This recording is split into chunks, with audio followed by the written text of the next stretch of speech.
മന്തുറ്റി അമ്മ വയ്യ മക്കളെ, എനിക്ക് വല്ലാതെ വരണം. ഒരു ഗ്ലാസ് വെള്ളം തരുമോ? ഗ്ലാസ് വെള്ളം എടുത്തുണ്ടോ?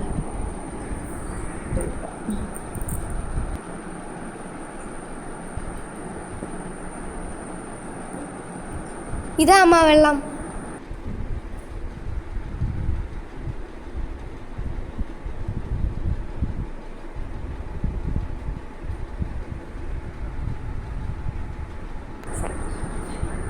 ആ മതി മക്കളെ, താങ്ക് യു മക്കളെ. അമ്മ കുറവുണ്ടാ അമ്മ? കുഴപ്പമില്ല, കുറച്ചൊരു ആശ്വാസമുണ്ട്. മക്കള് കുളിച്ചാ? ഇത്രയും സമയമായല്ലോ, മണി 6 ആ ഞാൻ ഇപ്പൊ പോയി കുളിച്ചിട്ട് വരാം. പക്ഷെ സന്ധ്യക്ക് കുളിച്ചൂടാ കേട്ടാ. ഇനി തൊട്ട് നേരത്തെ കുളിക്കണേ. കുളിച്ചൂടാ, 6 മണി കുളിച്ചൂടാ കേട്ടാ. മകളെ കുളിച്ച് പെട്ടെന്ന് വാ, കണക്കിട്ട് കേട്ടില്ലേ? ആ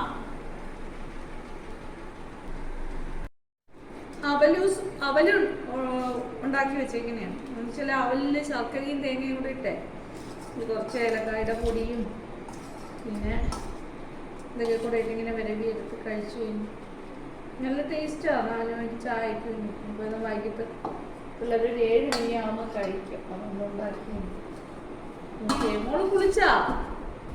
ഓമ കുളിച്ച്. വിളക്കെടുക്കാനാ? അയ്യോ മക്കളെ, തുണി കെട്ടിക്കൊണ്ട് വിളക്കെടുത്തൂടാ. മക്കള് തുണി അഴിച്ചിട്ട് വേണം നിലവിളക്കെടുക്കാൻ. മുഴുവൻ ചെയ്തൂടാ കേട്ടാ. ആ ദൈവത്തിന് ഇഷ്ടപ്പെടൂല, അനുഗ്രഹം കിട്ടൂല. അതുകൊണ്ട് തലേന്ന് കെട്ട് മാറ്റണേ.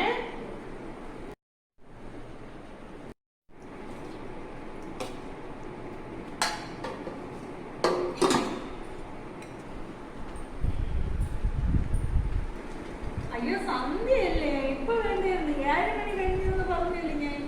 മക്കള് വിളക്ക് എത്തിച്ചൊന്നേ എടുത്തോണ്ട് വന്നാ. സന്ധ്യക്ക് കഴിച്ചിടാക്കളെ, വിളക്ക് എത്തിച്ചാ പ്രാർത്ഥിക്കണം കേട്ടാ. എന്ന് വെച്ചല്ലേ, ഈ ടൈമില് ദൈവം വീടുകൾ സന്ദർശിക്കുന്ന സമയമാണ്. ആ സമയത്ത് നമ്മൾ കഴിച്ചുകൊണ്ടിരുന്ന ദൈവത്തിന് നിന്ദിക്കും പോലെ. അപ്പം ദൈവം നീ ഇങ്ങോട്ട് വരില്ല, തിരിച്ചങ്ങ് പോകും.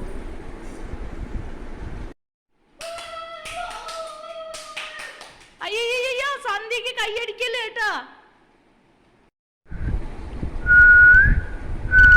അയ്യോ സന്ധ്യക്ക് ഷൂൾ അടിക്കണ, പാമ്പ് വരും. ഉണ്ടായിരുന്നോടെ സന്ധ്യയല്ലേ, അപ്പൊ ഇരുട്ടിയാലും ശരി തന്നെ, പാമ്പ് വരും. അയ്യോ അമ്മ അമ്മ നമുക്ക് നാളെ വല്യമ്മയുടെ വീട്ടിൽ പോയാലേ, 2 ദിവസത്തേക്ക് നിൽക്കാൻ? നാളെ വെള്ളിയാഴ്ചയല്ലേ മക്കളെ? അയ്യോ വെള്ളിയാഴ്ച വീട്ടിൽ, ശനിയാഴ്ച പിന്നെ പറ്റില്ല. വെള്ളിയാഴ്ച വീട്ടിൽ നിന്ന് പോക്കൂടാ. ശനിയാഴ്ച പിന്നെ നമ്മൾ കുറേ ദിവസം ആയല്ലോ പോയിട്ട്, പിന്നെ ശനിയാഴ്ച പിന്നെ ചെല്ലുന്നത് ശരിയല്ല. നമ്മൾ ശനിയാഴ്ച ഒരു വീട്ടിൽ ചെന്ന് കയറുന്നത് ശരിയില്ല. വെള്ളിയാഴ്ച നമ്മളെ വീട്ടിൽ നിന്ന് ഒരിടത്തും പൊക്കൂടാ. പോയി കഴിഞ്ഞാൽ നമ്മുടെ ഐശ്വര്യം അങ്ങ് ഓടിപ്പോകും എന്നാണ് പറയുന്നത്. അതുകൊണ്ട് മക്കള് നമുക്ക് വെള്ളിയാഴ്ച ഒരിടത്തും പോയി നിൽക്കാൻ പറ്റില്ല. വീട്ടിൻ്റെ ഐശ്വര്യമാണ് പോകണത്. ശനിയാഴ്ച മറ്റുള്ളവരുടെ വീട്ടിലും പോകട്ടെ, അവർക്ക് ദോഷം എന്നിട്ട് പോകുന്നത് കേട്ടാ. അയ്യോ അമ്മ, ഞാൻ ഒരു കാര്യം വിട്ടുപോയി. ട്യൂഷൻ ഫീസ് അടച്ചില്ല. ഇപ്പൊ തന്നെ ഞാൻ കൊണ്ടുപോയി കൊടുത്തിട്ട് രാത്രി ഒന്നും പൈസ കൊടുക്കൂടെ മക്കളെ. അതായത് നമ്മൾ വിളക്ക് എത്തിച്ച് കഴിഞ്ഞിട്ട് ആർക്കും പൈസ ഒന്നും കൊടുക്കൂടാ. അപ്പോൾ ട്യൂഷൻ ഫീസ് നാളെ ഇനി വെള്ളിയാഴ്ചയല്ല, വെള്ളിയാഴ്ചയും കൊടുക്കൂടാ. അപ്പൊ നമുക്ക് ശനിയാഴ്ച എങ്ങനെ കൊണ്ടുപോയി കൊടുക്കാം. അത് കുഴപ്പമില്ല, ഫീസ് കൊടുക്കുന്നതിന് കുഴപ്പമില്ല. അതങ്ങനെ കൊടുക്കാം. അയ്യോ ഇപ്പതൊന്നും ഞാന് കുറച്ച് പൈസ കടം വാങ്ങിയിരുന്നേട്ടാ, അത് തിരിച്ചു കൊടുക്കില്ല. എന്നിട്ട് ചോദിക്കുകയും ചെയ്തു. ഇപ്പം തിരിച്ചു കൊടുക്കാം. നാണക്കേടല്ലേ മോളെ കൊടുക്കാതിരുന്ന? നാളെ വെള്ളിയാഴ്ച, പിന്നെ എന്തായാലും കുഴപ്പമില്ല മോളെ കൊടുത്തില്ല. ഇല്ല കുഴപ്പമില്ല.